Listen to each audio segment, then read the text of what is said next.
What's up everybody, this is Dr. Ali Haider here. Thanks for stopping by the channel. Please smash that like button if you like what you see and definitely subscribe. So I've had a lot of questions lately from friends and family on what you should do if you think you have COVID-19 symptoms or if you were potentially exposed to somebody who did test positive for COVID-19. So I figure let's go over some tips on what you can do. Now, the good news is 80% of the people who get infected with COVID-19 are going to have mild symptoms. These are going to be symptoms that you can ride out at home and are not going to require hospitalization. 20% of the people who get infected are going to require hospitalization, and a small proportion of those are additionally going to require ICU care and potentially ventilation and a higher level of care. Now again, it's true that most of the people who get really sick and die are older and people with other underlying disorders, but still important to remember that young people can still get very sick. Again, unlikely, but it definitely has been happening. Now let's quickly just review what the symptoms are. Now the symptoms of COVID-19 are really similar to any other viral infection or flu-like symptoms. Now 80% of the people who are presenting with COVID-19 are going to have a fever. This can be a low-grade fever or potentially a higher fever, but that's probably the most common symptom. Second most common symptom is a cough. That cough can be productive of sputum or light sputum, or it could also be a dry cough. Other common symptoms include fatigue, body aches and malaise, okay? And sometimes GI symptoms such as nausea and diarrhea. By and far, those are probably the most common symptoms that we're going to see, but you may have one, you may have all, and occasionally you may have none.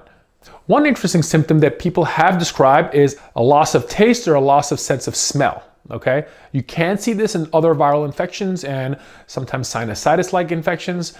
There have been some cases of COVID-19 where that was the only symptom reported. So again, something to look out for. Remember, those symptoms don't necessarily mean you have COVID-19. It could be something else. It could even be allergies. But in the current state of play in the United States, I think it's important to rule out COVID-19 or assume COVID-19 until proven otherwise.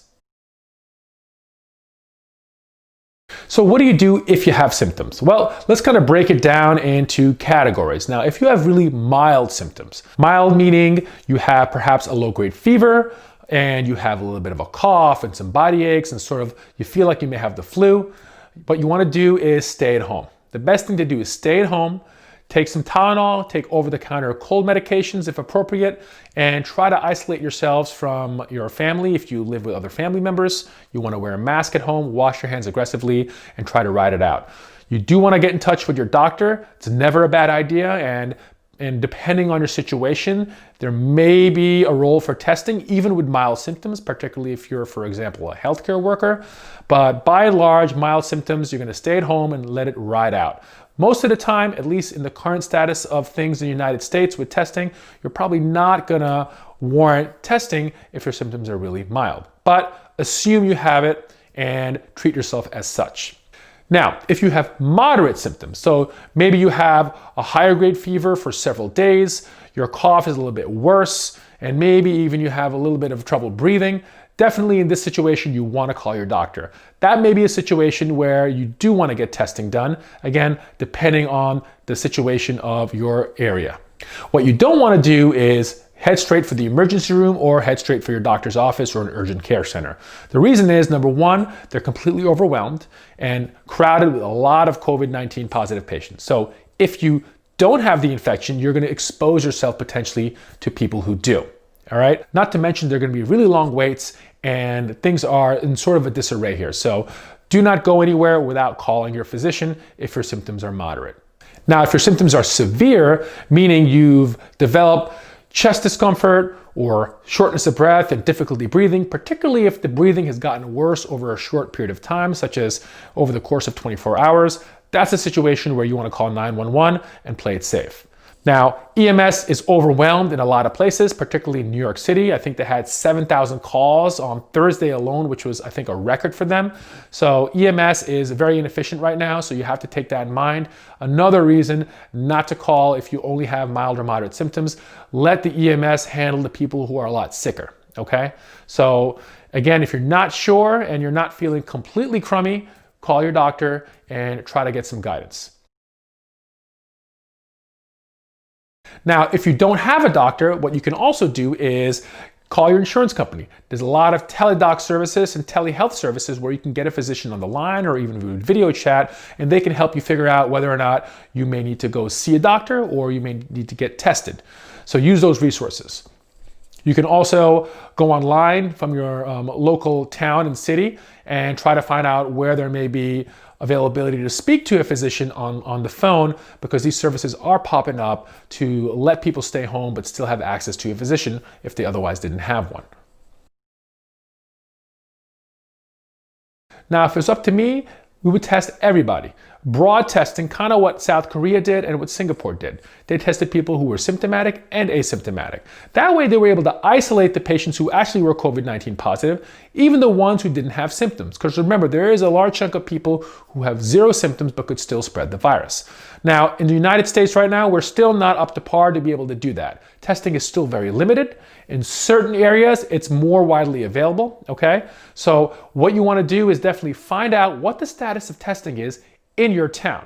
You can go to your town's local website and get that information, or even call the town hall and try to find out what the status of testing is, if drive-through testing is available. Now there's drive-through testing that's been popping around, all right, and these may be avenues for yourself to get tested if you have mild or moderate symptoms. Now remember, these drive-through centers are appointment only, so don't just show up somewhere. Make sure you call first, and you can find that information online.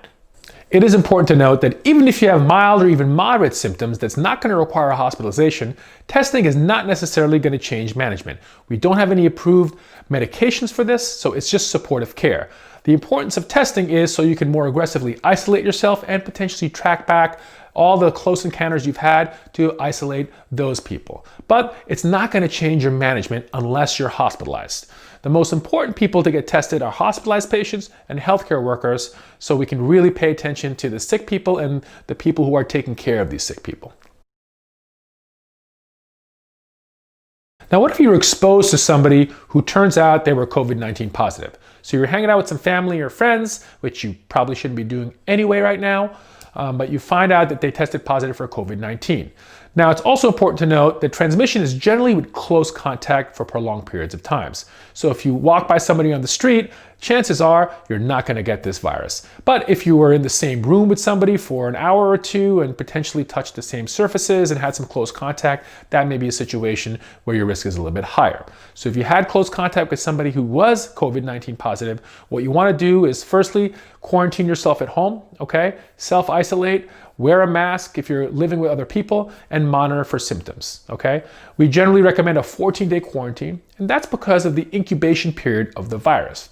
The incubation period is the time it takes from acquiring exposure to the virus to the point where you're going to develop symptoms. And generally, we think the average is about 5 days, but it can be anywhere between 2 days all the way to 14 days. Still, in many places, testing is still limited to people admitted to the hospital who are really sick and healthcare professionals who are having symptoms. So again, hopefully everybody is socially isolating. Remember, although the majority of people who get this virus are not going to be super sick, there is a percentage of people who are going to require hospitalization and a percentage of people who are going to get very sick. And although predominantly that's older and people with comorbidities, there are a handful of young, healthy people getting very sick, so we all have to take it seriously.